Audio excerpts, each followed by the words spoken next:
السلام علیکم۔ 1978 میں ایک واقعہ پیش آیا جس کو البور حداری کے شیخ جاسم نے اس واقعے کو نقل کیا ہے، جو کوفہ اور عباسیہ کے درمیان رہنے والے ایک معروف قبیلہ البور حداری میں واقع ہوا۔ واقعہ کچھ یوں ہے کہ ایک شخص کے یہاں دو عورتیں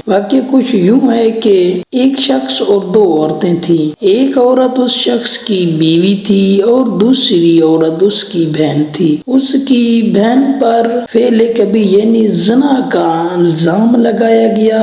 الزام لگانے والی اس شخص کی بیوی تھی۔ ظاہراً لگ رہا تھا کہ اس کی بیوی اور اس کی بہن کے درمیان کوئی شدید دشمنی تھی۔ اتفاقاً اس کی بہن کو کوئی مرض لاحق ہوا اور اس کے پیٹ میں شدید درد شروع ہو گیا، اور اس کی بیوی نے یہ موقع غنیمت جانا اور اس پر فعل کبھی کا الزام لگا کر اپنے شوہر کو اس کی بہن کے خلاف بھڑکانے لگی اور اس کے قتل پر مائل کرنے کی پوری کوشش کی۔ جب اس بے گناہ لڑکی کے پاس کوئی چارہ نہیں رہا تو اس نے امام حسین علیہ السلام اور مولا عباس علیہ السلام سے توسل کیا اور اپنے بھائی کو کہا کہ ہم سب حرم امام حسین علیہ السلام اور اس کے بعد حرم عباس علیہ السلام جاتے ہیں۔ وہاں جا کر وہ اپنی بے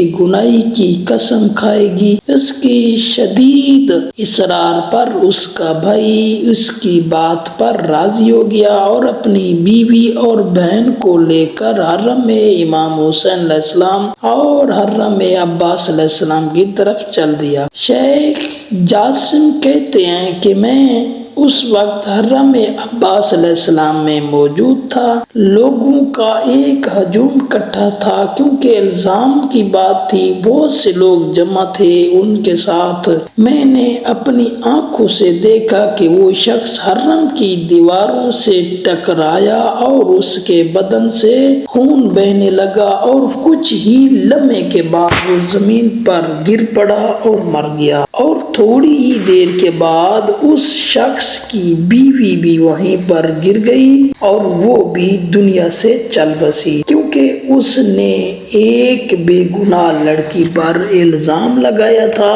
تو اتنے میں یہ جب واقعہ لوگوں نے دیکھا تو نعرہ تکبیر اور تحلیل کے نعروں سے حرم عباس علیہ السلام گونج اٹھا، اور مولا عباس علیہ السلام کے صدقے اس سچی قسم کی بدولت وہ بے گناہ لڑکی قتل ہونے سے باجی۔ وجہ کیا تھی؟ کچھ لوگوں نے یہ کہا کہ وہ شخص جس کی بہن تھی وہ ضعیف الایمان تھا اور اس نے ارادہ پختہ کیا ہوا تھا کہ حرم سے واپس آنے کے بعد وہ اپنی بہن کو قتل کر دے گا، جس کے نتیجے میں وہ بے گناہ لڑکی مولا عباس علیہ السلام اور مولا امام حسین علیہ السلام کے توسل سے بچ گئی اور وہ دونوں واصل جہنم ہو گئے۔ والسلام ورحمۃ اللہ وبرکاتہ۔